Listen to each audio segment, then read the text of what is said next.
Olá, estamos começando mais um MNcast, o podcast da Menezes Nível Sociedade de Advogados, que você encontra nas nossas plataformas do Spotify e do YouTube. Eu sou Joel de Menezes Nibo, sou sócio da Menezes Nibo Sociedade de Advogados e sócio do Núcleo de Direito Público, Ambiental e Urbanístico, e hoje eu estou aqui para debater o assunto relacionado às demolições na Lagoa da Conceição com Pedro de Menezes Nibo, que é o sócio que cuida da parte de direito ambiental e urbanística da Menezes Nibo Sociedade de Advogados. O Pedro, ele é doutor em direito ambiental e professor de direito ambiental e administrativo pela Universidade Federal de Santa Catarina. Boa tarde, Joel. Boa tarde, Emelilson. Boa tarde a todos os ouvintes. Satisfação. E nós temos um convidado muito especial para o nosso debate, que é o Emerilson Gil Emerim. Ele é CEO da Ambien Sustentabilidade Integrada e professor de curso de pós-graduação em meio ambiente nas universidades Univale e Sesusc. Biólogo por formação, ele é mestre em engenharia de gestão ambiental pela UFSC e possui MBA em gerenciamento de projetos pela Fundação Getúlio Vargas. O nosso convidado, além de surfista raiz, é especialista em ecologia e avaliação. O principal, né, o principal profissional aqui de Santa Catarina nessa área, em ecologia e avaliação de impactos ambientais, com diversos trabalhos publicados em revistas científicas e congressos nacionais e internacionais. Na área do terceiro setor, ele atua também como voluntário nas causas socioambientais da Associação Floripa Amanhã, entre outras. Bem-vindo, Emerilson. Obrigado, Pedro. Obrigado, equipe. E é isso aí. É um prazer estar aqui com vocês, né? Então, vamos aí entrar no assunto que para nós é o nosso vício, né? Área ambiental, gestão ambiental, discutir soluções aí para o bem-estar humano, né? Obrigado, Emerilson. Bom, então nós vamos discutir essas demolições, essas ações demolitórias que estão em curso na Lagoa da Conceição. Isso tem chamado muita atenção, tem despertado muita atenção. Eu queria começar passando a bola para o Pedro. Pedro, dá uma contextualizada, explica para a gente o que está acontecendo, que bicho é esse que está acontecendo na Lagoa da Conceição. Há mais ou menos um mês atrás circulou aí nas redes sociais uma petição do município para o juiz da Sexta Vara Federal de Florianópolis informando uma relação de processos que ele teria dado entrada visando o desfazimento de edificações e benfeitorias localizadas no entorno da Lagoa da Conceição. Esse movimento do município, na verdade, é desdobramento, é fruto de uma ação civil pública antecedente que o Ministério Público Federal tinha entrado contra o município de Florianópolis, pedindo, a grosso modo, que o município fizesse cumprir a legislação federal, estadual e municipal de proteção do entorno da lagoa, dando atenção especial para as construções irregulares localizadas na faixa de 15 metros da lagoa, que era definida lá pelo Plano Diretor de Balneários de 1985 como uma área de livre circulação de pessoas. Esse era o objeto e o pedido da ação civil pública originária de 2003. Essa sentença da ação civil pública originária de 2003, ela foi confirmada pelo segundo grau, Tribunal Regional Federal da Quarta Região, em 2010. E a partir dali o Ministério Público Federal vem executando, vem demandando o cumprimento dessa sentença perante o município de Florianópolis. Primeiro momento para que se fizessem os levantamentos, né, se fizesse a identificação dessas ocupações, apurasse quais tinham alvará de construção, quais não tinham, qual que é a distância que elas estavam da lagoa e demais providências. Ao longo desse período, o Ministério Público Federal foi solicitando novas, né, enfim, novos encargos e novas providências por parte do município, que culminou agora, depois, inclusive, do prefeito municipal ter sido pessoalmente intimado, sob pena de multa diária, de tomar providências para fazer cumprir a legislação de proteção em torno da lagoa, que culminou com essa propositura dessas ações individuais aqui. Hoje são cerca de 220 proprietários que foram identificados nessa relação. Não sei quantos deles já foram citados ou se já houve a citação de alguns desses proprietários em específico, mas a maioria dos casos o processo individual ainda está numa etapa preliminar. O município propôs a ação, o juiz então intimou a União e o Ministério Público Federal para dizer se tem interesse na causa. Essa é uma providência fundamental para fixar ou não a competência da Justiça Federal para apreciar essas ações individuais. Ministério Público Federal e União, num primeiro momento, isso em todos os processos, devolveu uma manifestação para o juiz dizendo que não tinha como dizer se tinha interesse ou não, porque faltavam elementos no processo. O município só juntou um croquis bem básico, sem indicar quais eram as distâncias, quais eram as áreas das edificações, se elas eram regularizadas ou se não eram. Então, o Ministério Público Federal pediu essas informações adicionais, a União aderiu à manifestação do Ministério Público Federal, e em grande parte dos casos, o juiz ainda não decidiu, né, ou não determinou a oitiva do município para complementar e retomar o curso do processo. Então, a maioria das pessoas ainda não foi citada, né, nessas ações Então, as e pessoas, a maioria, nem está não sabendo está ainda o que está sabendo. Ficou acontecendo. sabendo pela lista que circulou na internet, então avaliando ali, identificando, apurando o seu nome ou o nome do antigo proprietário na cadeia de imóveis, ali naquela listagem é que está, né, que tem gerado essa comoção. Foi a circulação dessa listagem que tem gerado essa comoção toda. E que coisa, né, Merilson? Que surpresa. Imagina um sujeito com uma casa lá na Lagoa de muito tempo, uma ocupação tradicional, por vezes de décadas. A gente conhece Florianópolis, sabe que a Lagoa é ocupada há muito tempo, há décadas. E daqui a pouco você vê seu nome transitando numa lista de WhatsApp, numa lista por aí, dando notícia de que a sua residência ou a edificação que você tem no terreno que você entende que é seu, ah, enfim, ou uma área de marinha, enfim, mas que você tem um direito de ocupação, que você é alvo de uma ação de demolição, que você pode perder tudo que você tem, que pode perder seu imóvel. Isso causa um impacto, né? A demolição é uma medida muito extrema e sobretudo, por essas pessoas que ocupam há tanto tempo. Fala um pouco sobre essa ocupação, a história dessa ocupação aqui no nosso litoral, na Lagoa, e a tua opinião sobre isso, se essas medidas deveriam retroagir, pegar essas pessoas que ocupam assim há tanto tempo. Então, gente, a política ambiental brasileira, às vezes, ela é paradoxal, né? Porque a gente sempre diz que na área de gestão ambiental não tem, né, como fazer um omelete sem quebrar os ovos. Então, por óbvio, toda a origem da civilização humana, ela se dá próxima a um elemento hídrico. Isso vem desde o Nilo, né? E em toda a evolução da espécie humana, você vê que isso se dá na beira de um elemento hídrico, ou na beira do mar, ou na beira do rio, ou na beira de uma lagoa, né? Até porque que a água para nós é uma essência de vida. Então, essas margens, secularmente, elas são ocupadas. A gente acredita, obviamente, que é preciso uma gestão, tá? Mas essa gestão ela tem que levar em conta essa questão sociocultural, essa questão histórica cultural, né? Então, você tem que dosar a pílula. Você não pode entrar com uma ação demolitória, porque é um outro impacto ambiental, que é o impacto, né? Hoje a gente fala do impacto socioambiental. Então, não é um impacto só sobre a natureza, ele passa a ser um impacto, né, sobre a vida daquele indivíduo, daquela família, daquela comunidade. Então, a gente entende que essas questões de gestão ambiental, elas têm que dourar a pílula. É evidente, as margens conferem uma proteção aos elementos hídricos, às lagoas, né, a mata ciliar confere essa proteção. Mas a gente não pode tirar o contexto de uma lagoa numa área natural, de uma lagoa numa área eminentemente urbana.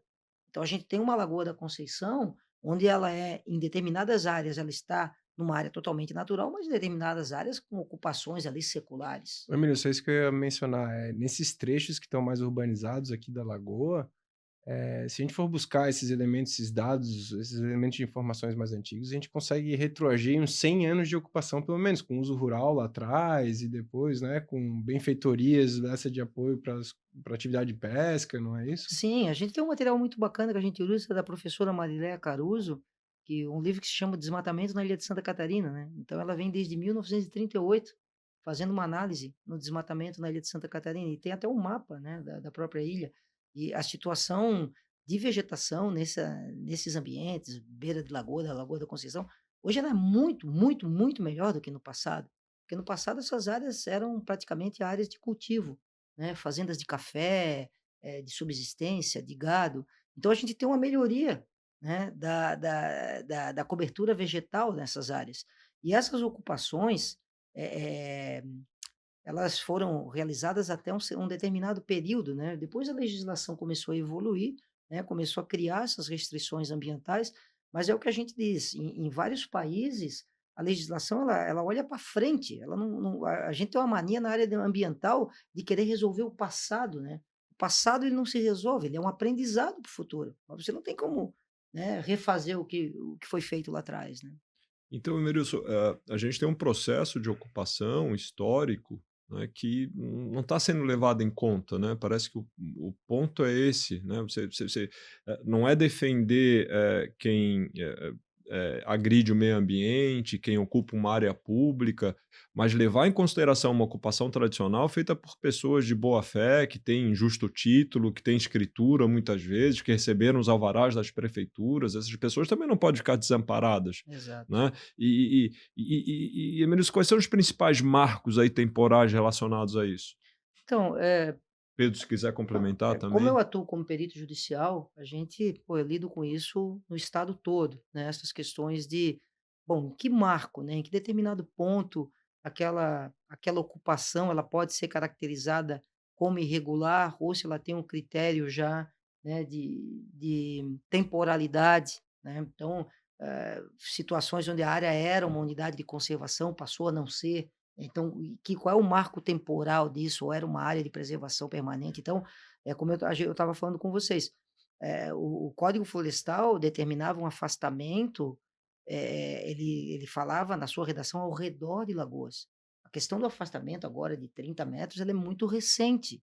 Então, assim, ao meu ver, sabe, parece que você cai numa criminalidade, né, sem saber que caiu, né, na área ambiental é assim, né, A pessoa você de boa fé acaba sendo cara, marginalizada. você se torna, né, criminoso da noite para o dia. Então, isso aí a gente tem que ter muito cuidado em lidar com isso. Você não pode resolver um problema e criar outro, né? E a gente consegue, sim, avaliar isso com vários elementos, né? Essas descrições das áreas, as aerofotos que datam desde 1938, o próprio padrão da vegetação, né, que você consegue identificar se aquela vegetação tem uma regeneração recente, ou se é uma vegetação primária. Então, nós temos muitos marcos para analisar. Evidente o que a gente não pode, existe até uma situação nessas margens que é a gente confundir, né? Isso é uma confusão que os órgãos fazem bastante, que é entre impacto e dano. O que que é impacto, o que que é dano, né? O impacto ele é inerente à atividade da vida humana. O dano não. O dano é quando começa a causar, né, algum mal àquele ambiente, né. Então essa diferenciação a gente tem que fazer para avaliar esse tipo de ocupação, né. Essas ações que a gente está tratando, elas misturam diferentes fundamentos jurídicos. Tem a questão de titularidade da área, dominialidade, tem a questão urbanística e tem a questão ambiental. Nesse ponto aqui, a gente está conversando sobre a questão ambiental. Quando que a norma ambiental teria tornado ilícito a ocupação no entorno da lagoa por se tratar de área de preservação permanente? O que o Emerilson está falando é que no Código Florestal anterior, de 65, que se criou essa figura de área de preservação permanente no nosso ordenamento. Antes de 65, não se falava em área de preservação permanente. Existia um Código Florestal, um primeiro Código Florestal de 34, que criou a figura das florestas protetoras, mas não tinha nada a ver com a área de preservação permanente e o regime jurídico. A área de preservação permanente foi criada no nosso ordenamento em 1965. E naquela época, a norma falava o seguinte: o entorno de Lagoas é considerado como APP. O entorno. Mas sem dizer o quanto desse entorno era considerado APP. Aquele mesmo código de 1965 dizia, por exemplo, que a faixa marginal de curso da água, rio, córrego, essas coisas, era considerada área de preservação permanente, uma distância que ia de 5 no primeiro momento a 500 metros, a depender da largura do curso da água. Então, para curso da água, por curso da água se entende rio, córrego e coisas do gênero, o Código Florestal tinha sido muito preciso ao delimitar qual que era a distância de área de preservação permanente. Começava em 15, depois foi mudando para 30 metros, 30, 50, 100, 200 e 500 metros. O mesmo não aconteceu com o entorno não de lagoa. A qualificação do entorno de lagoa como área de preservação permanente, ela foi feita no primeiro momento sem discriminar essa distância. Não se sabia se o entorno que era considerado APP ia de 1, 5, 15, 30 ou 500 metros. A norma era incompleta. Ela precisava ser regulamentada. E essa regulamentação só veio acontecer anos mais tarde. eu entendo que com a resolução 303 de 2002 do CONAMA. Porque ali foi onde inequivocamente se falou, considera-se área de preservação permanente o entorno de lagoas nas áreas urbanas de 30 metros e nas áreas rurais de tantos metros. Foi ali que inequivocamente se criou essa figura de área de preservação permanente no entorno de lagoa, Uma de forma metragem detalhada, com específica, metragem né? específica. Antes disso até se controverse, antes disso não existia uma resolução anterior do CONAMA, de 85, que também teria chegado a um resultado parecido. Falava sobre estação ecológica, que não é área de preservação, eu entendo que não, né? Mas tudo bem, né? Esse é Tinha algu um e marco possível. tinha alguma coisa no decreto 14.250, no decreto No estadual, decreto estadual de é, 81, que tinha regulamentava alguma também coisa. a legislação da década de 80, que dizia que não era permitido o corte Isso. de árvores numa distância de até 100 metros de lagoa, mas Hum. isso também bastante controvertido, foi revogado na sequência, então, né, a vigência disso também era bastante controvertida. O ponto é, seguindo essa linha, né, de marcar um período em que a ocupação passaria a ser considerada ilícita, já que a legislação, como diz o Emerilson, tem que ser olhada para frente, ela tem esse efeito prospectivo, né? Até 65, tudo que foi construído sequer se considerava, no entorno da lagoa, sequer se considerava como ilícito, porque não existia nenhuma norma dizendo que era área de preservação permanente. A partir de 65, o entorno foi considerado, mas não se dizia qual que era a distância do entorno. Isso só veio acontecer, na pior das hipóteses, na década de 80, e naquilo que eu acho que é correto, nos anos 2000, em 2002. Tudo que foi construído, portanto, até 2002, pelo menos pela legislação federal, não era qualificado como não estava. E isso, né, Pedro, de pessoas que compraram uma área, que adquiriram essa área, que obtiveram muitas vezes alvará de construção, que fizeram tudo de boa fé, né? Em muitas ocasiões, né? A gente tem também uma história de ocupação além irregular, de desse, posse, tem muito isso, mas muita gente fez tudo certinho, fez né? tudo E certo. agora se vê surpreendida E com isso. assim, o sujeito, ainda que não tenha providenciado todas essas etapas de regularidade de uma intervenção, contava também com um padrão, né, e com um comportamento que era observado no entorno dele. Ele olha para os vizinhos e vê que os vizinhos estão em uma situação, Uma né? região totalmente antropizada, né, Exato, Emerilson? porque a lagoa ela é um mosaico, né? Então, assim, ela tem área com uma densidade urbana considerável, tem áreas totalmente virgens, que não tem uma propriedade, tem área que tem um índice de ocupação lá de menos de 10%. Então, esse mosaico da lagoa, ele deveria ter uma espécie de um plano de manejo, de um projeto orla, que definisse, ó, cara, essa área aqui é uma área já ocupada, adensada. Essa aqui tem uma média densidade. Então, a gente tem um arcabouço legal para isso. A gente pode aplicar o decreto 5.300 do próprio projeto orla, que é o que falta para Florianópolis, esse ordenamento do município. O município poderia antecipar essas situações, entendeu? Através de um zoneamento do status quo da lagoa, e não de como tu quer que a lagoa seja, né, há 200 anos atrás. Não, você olha a lagoa agora, a gente estava falando aqui de outros exemplos, né, da lei de costas espanhola, né, porque criar um marco temporal, assim, ó, o que foi feito até aqui, construído até aqui, tá ok, daqui para frente não se constrói mais, né, e passa-se a privilegiar a parte de conservação ambiental, né. Pedro, eu queria te fazer uma pergunta bem objetiva, né? O sujeito lá viu o nome dele naquela lista que está correndo por aí, ou ele tem uma propriedade às margens da lagoa, então ainda que o nome dele não esteja nessa lista, ele sabe que pode ser afetado no futuro, porque, enfim, isso não vai ser contido apenas às pessoas que foram indicadas nessa lista, o município ainda vai dar outro espaço e vai abranger provavelmente todas as outras pessoas. E eu acho que a pessoa fica muito. Quem vê isso, quem se vê nessa situação, fica muito ansiosa, angustiada e, meu Deus, será que eu vou perder minha propriedade? Tem defesa? Tem jeito? Quais são os caminhos? Qual é a estratégia jurídica para tentar resolver esse problema? A primeira constatação é essa do número de pessoas que está sendo demandado. Tá? A lista atual veicula 224 nomes, mas é sabido, e essa informação circula aí, né, nos bastidores, de que os levantamentos da prefeitura dão conta de 1.000 a 2.000 edificações no É entorno de muita lagoa. gente para Florianópolis, né, Meirelles? Vocês imaginam, Por exemplo, nessa leva aqui não entrou nenhuma edificação, a não ser essas ações que já corriam antes, né? No Canal da Barra.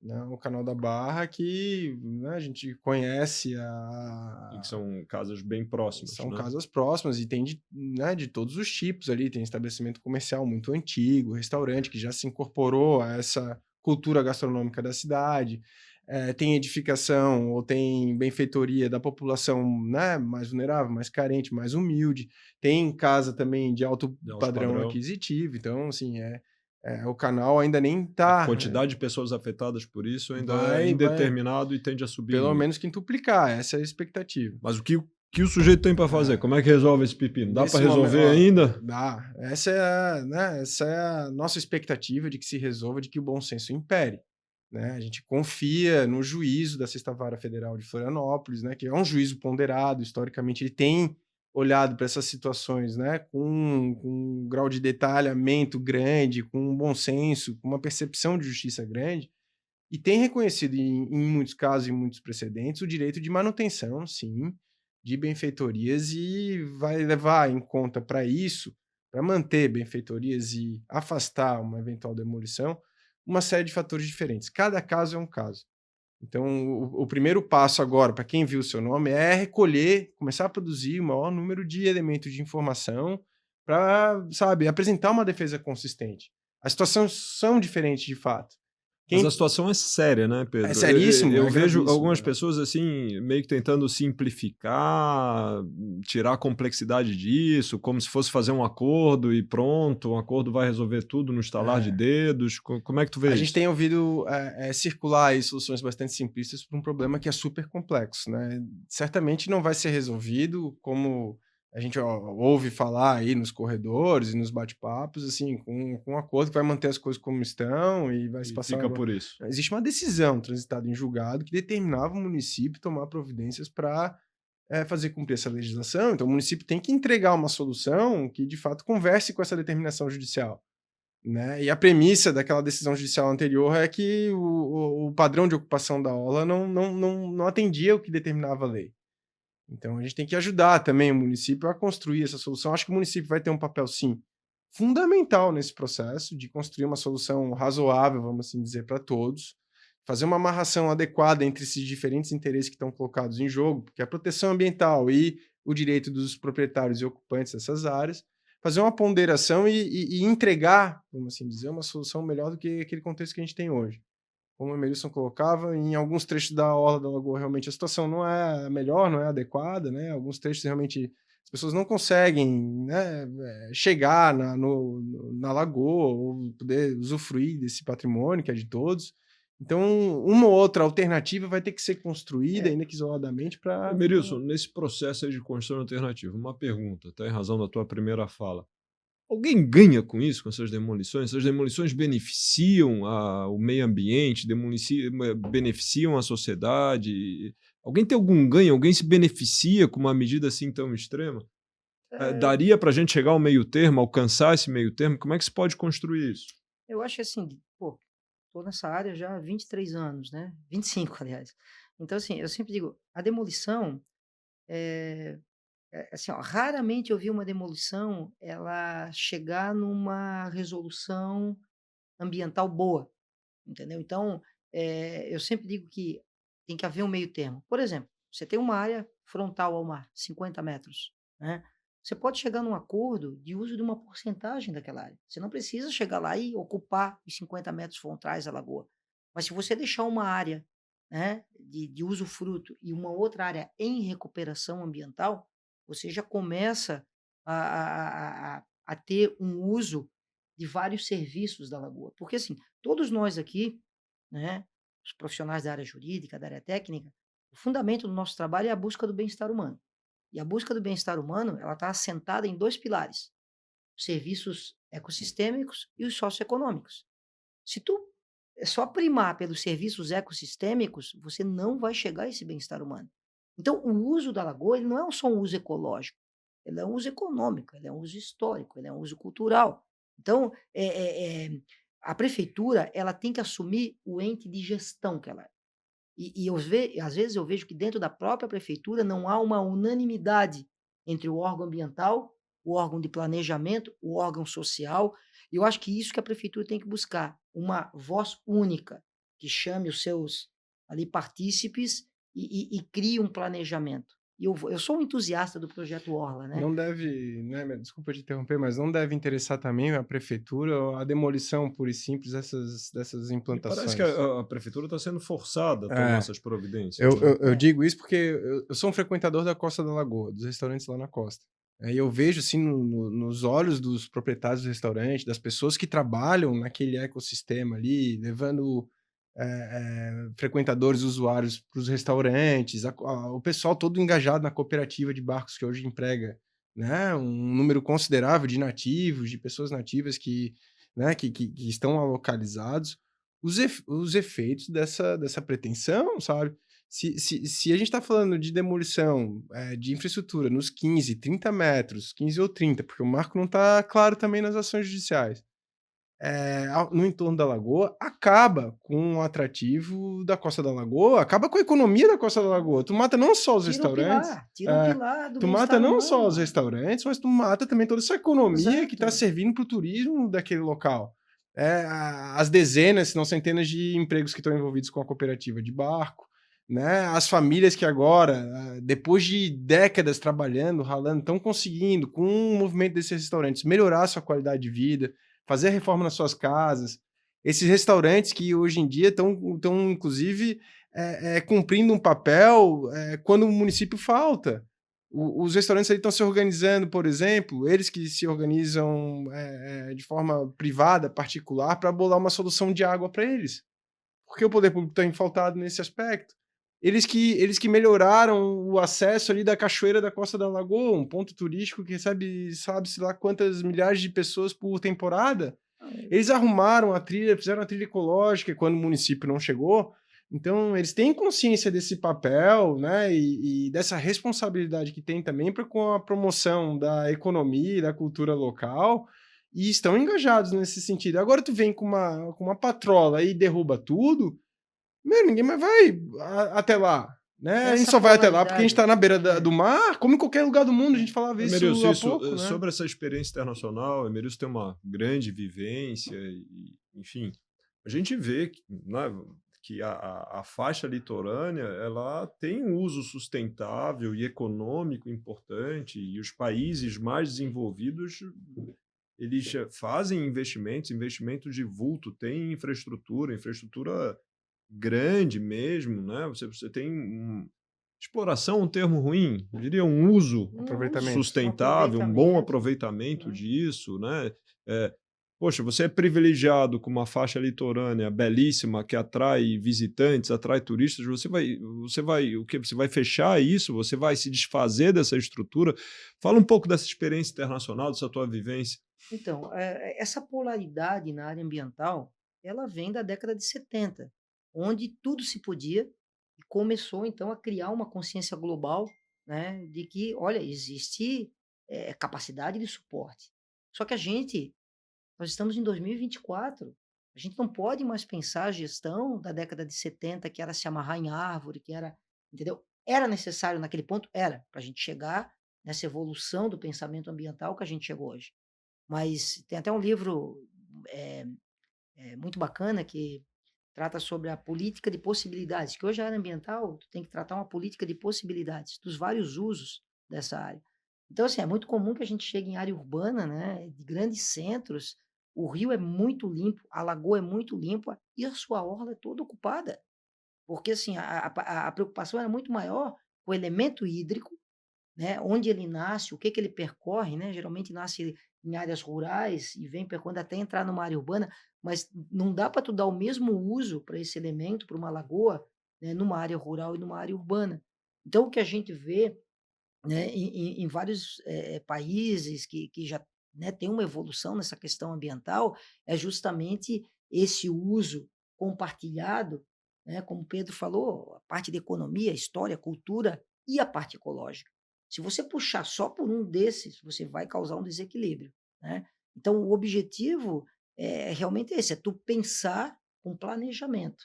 Agora, não dá para tu tirar o contexto, né, porque como é que a costa, né, a costa foi o grande espaço, né, de exploração, de colonização, né, então você não pode querer agora, né, retirar todo esse contexto e deixar o contexto só ecológico. Importantíssimo, fundamental. Tanto que hoje, né, dentro dessas discussões que a gente desenvolve, é um dos pilares mais. Oi, Merilson, assim, mantida e organizada a ocupação desses trechos já urbanizados, ainda haveria muito espaço no entorno da lagoa para ser preservado, né? Hoje a gente. Eu sempre digo, né, para os meus alunos, nas minhas palestras, nos nossos trabalhos, nós já somos uma cidade 70-30. Né? Então, assim, os 70% são áreas protegidas. O que a gente está falando aqui é só do 30%. Dentro do 30% tem mais um grau de proteção ambiental, né, as áreas de preservação permanente. Então, Pedro, essas áreas no entorno da lagoa, elas vão somar menos de 4% se tu juntar toda a orla da lagoa em termos de área com vegetação. Então, se a gente fosse pensar em termos de proveito ambiental, num pior cenário possível, para os particulares, né, que seria a demolição das suas benfeitorias, para a recuperação dessa área. A gente está falando de um proveito ambiental quase que relevante se considerado todo. Se mais de 90% do entorno continua preservado, então não é isso que Exato. vai O- entregar um melhor desempenho, Exato. um desempenho ambiental muito melhor O do que que a tem que gente vê. ser, o que tem que ser olhado hoje é o seguinte: essas propriedades, como é que é o esgoto de uma propriedade dessa? Como é que é o tratamento de efluentes? É isso que a gente tem que Isso é muito pensar. mais importante. Isso é Já muito não está mais olhando para onde devia importante. olhar. Exatamente, entendeu? Né? Como é que é o acesso? Causa processo erosivo? Primeira coisa, né? Quando você tem qualquer empreendimento na linha de costa, a tua pergunta é: causa processo erosivo na linha de costa, na margem?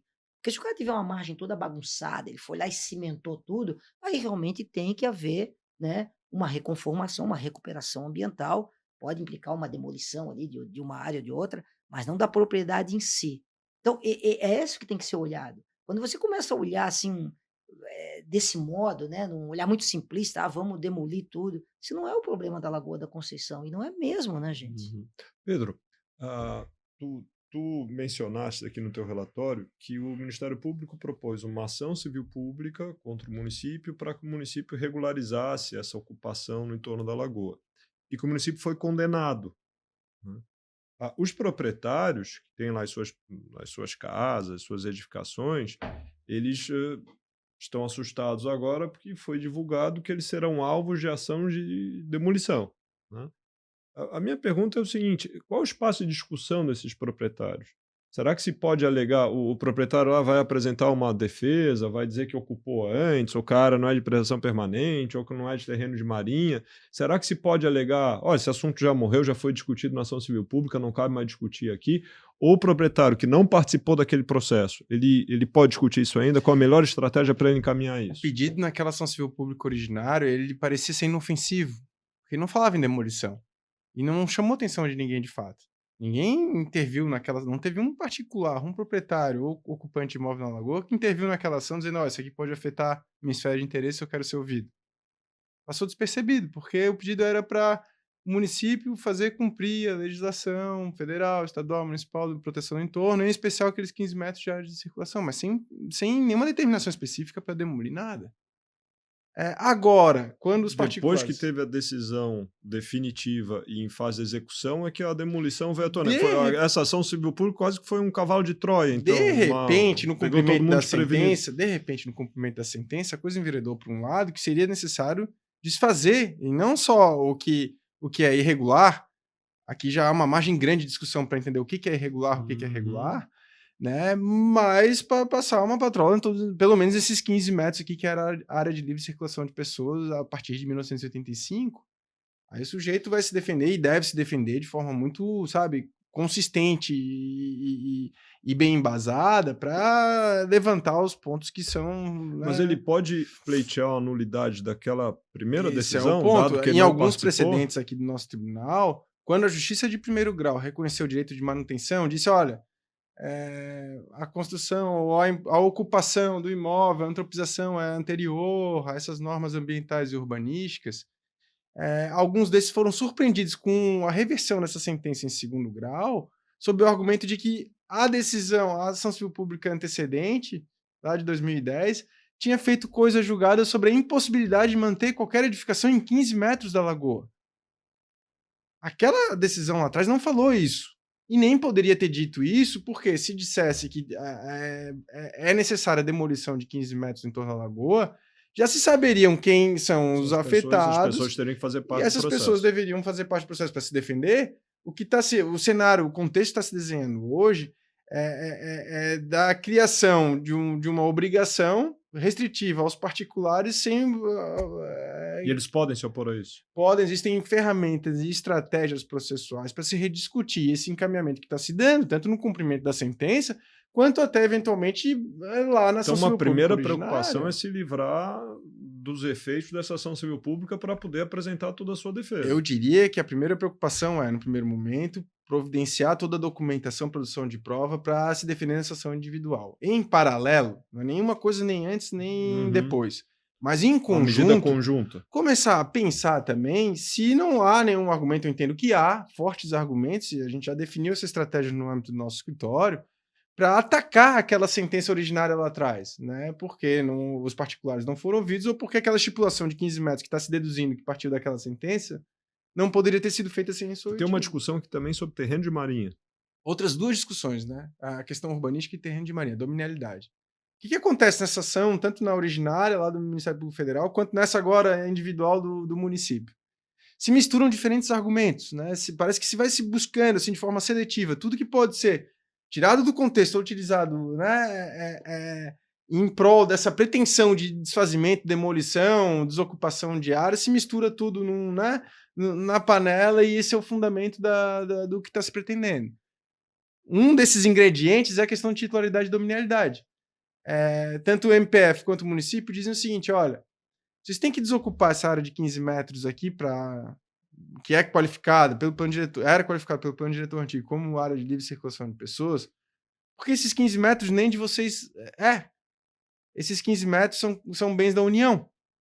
E ele apresenta para isso o seguinte fundamento: o entorno de Lagoas ele é qualificado pelo Código de Águas, uma legislação de 34, ora como terreno de marinha ou ora como terreno reservado. São duas modalidades de bens da União.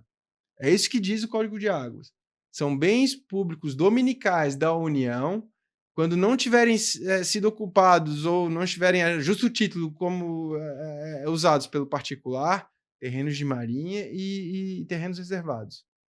Os terrenos de marinha, por uma legislação posterior, são conceituados como uma faixa de 33 metros contados daquela linha da pré-mar média de 1831.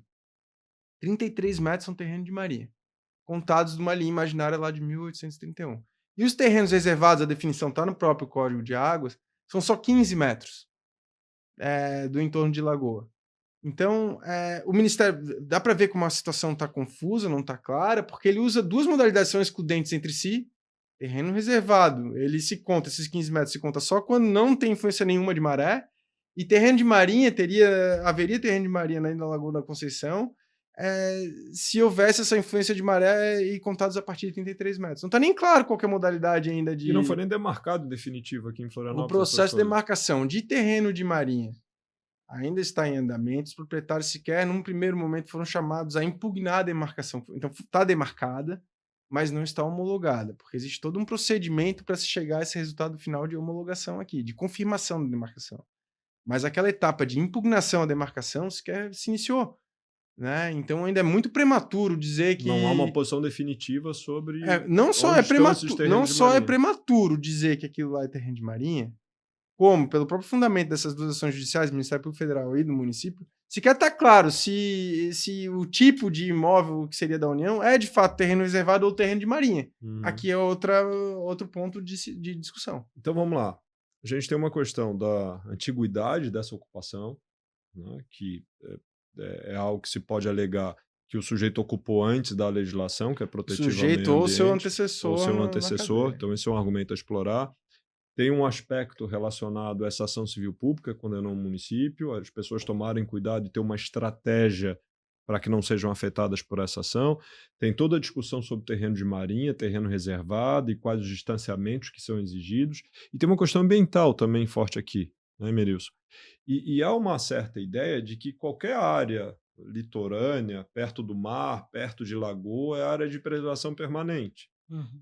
Isso é verdade, ministro? Porque se fosse isso, não podia ter nada perto de mar, perto de lagoa. Explica Uhum. melhor essa questão ambiental nessas faixas litorâneas e na nossa Lagoa da Conceição. Tudo é preservação permanente necessariamente? Tem algum tipo de exceção? As Uhum. pessoas entenderem isso. Qual é esse Então, critério? Parece às é, vezes casuístico, solto, né? Inseguro. é um momento bem importante para a gente discutir isso, né? Tendo em vista aí os últimos desastres climáticos, né? Então, assim, já é fato que quem vai mais sofrer com esses desastres climáticos são as zonas costeiras, porque é o elemento terra-mar, e é um elemento, assim, geologicamente ainda muito recente, né? Então, é, é, certamente que esses ambientes, serão sempre precedidos de áreas de preservação permanente, né? Praias, beiras de lagoa, isso é fato. O que acontece é tu analisar a questão de uso e ocupação pretérita. Quais foram as alterações que aconteceram nesses ambientes, porque a gente está falando de ambientes de colonização aí seculares, né?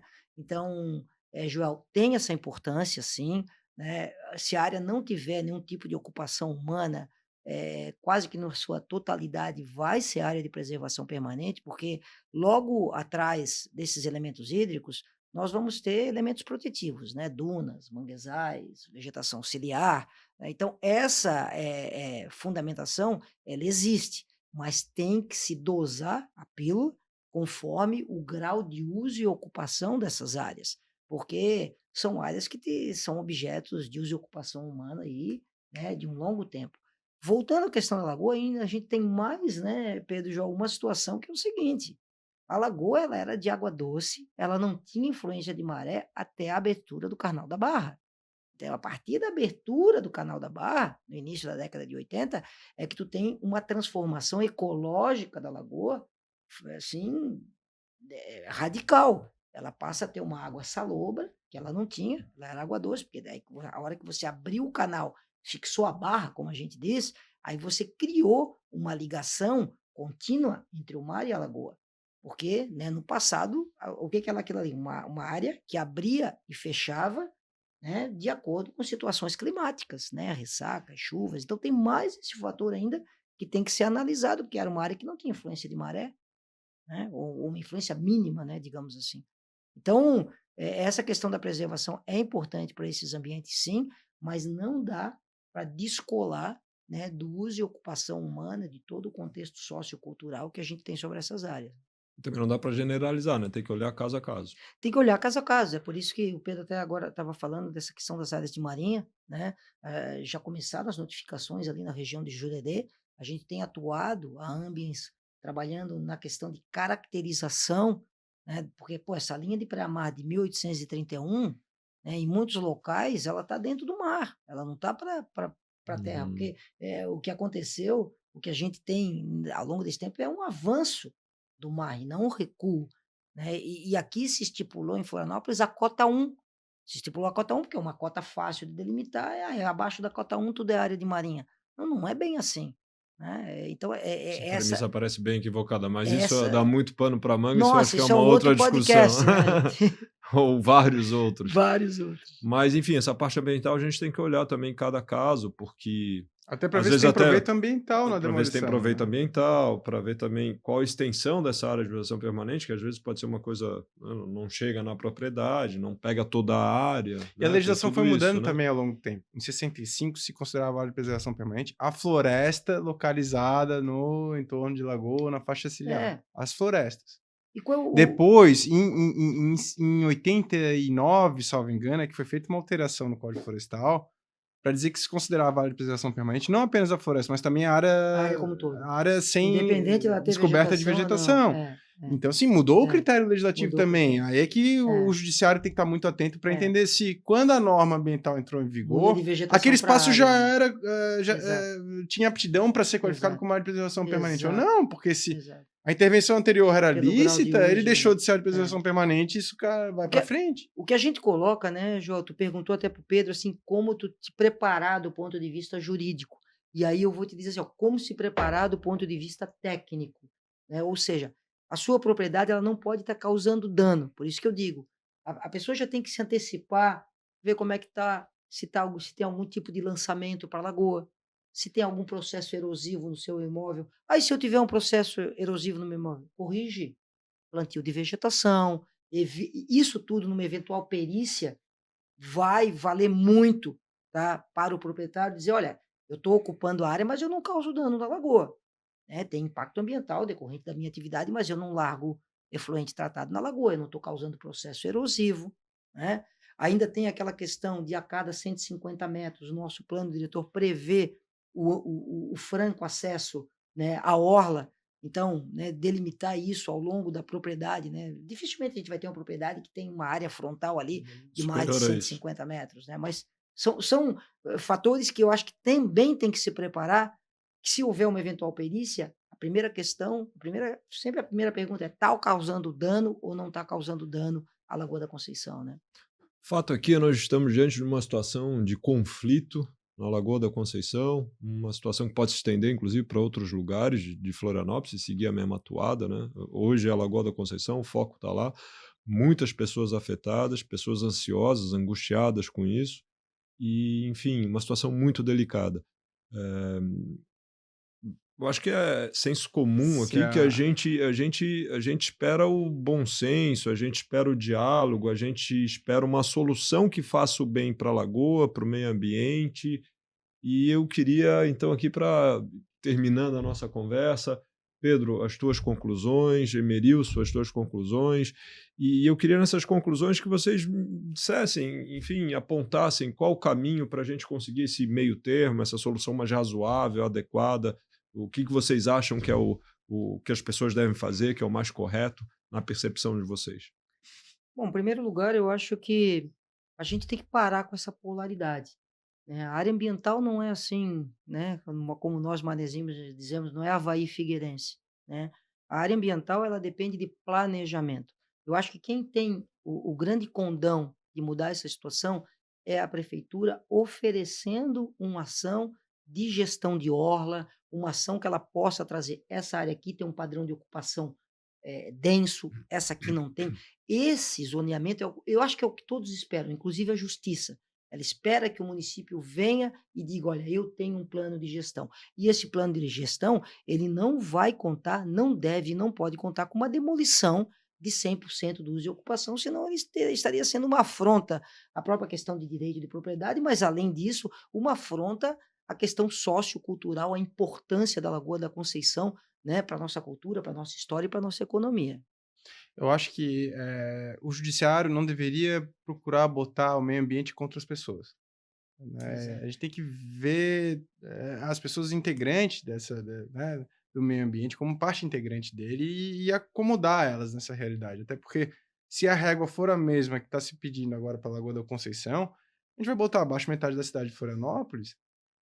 Os dados aí que circulam na internet indicam que 50% dos lotes em Florianópolis estão em situação irregular e muito disso, eu diria grande parte, deve ter um componente ambiental também envolvido, quando não urbanístico, né, certamente teria.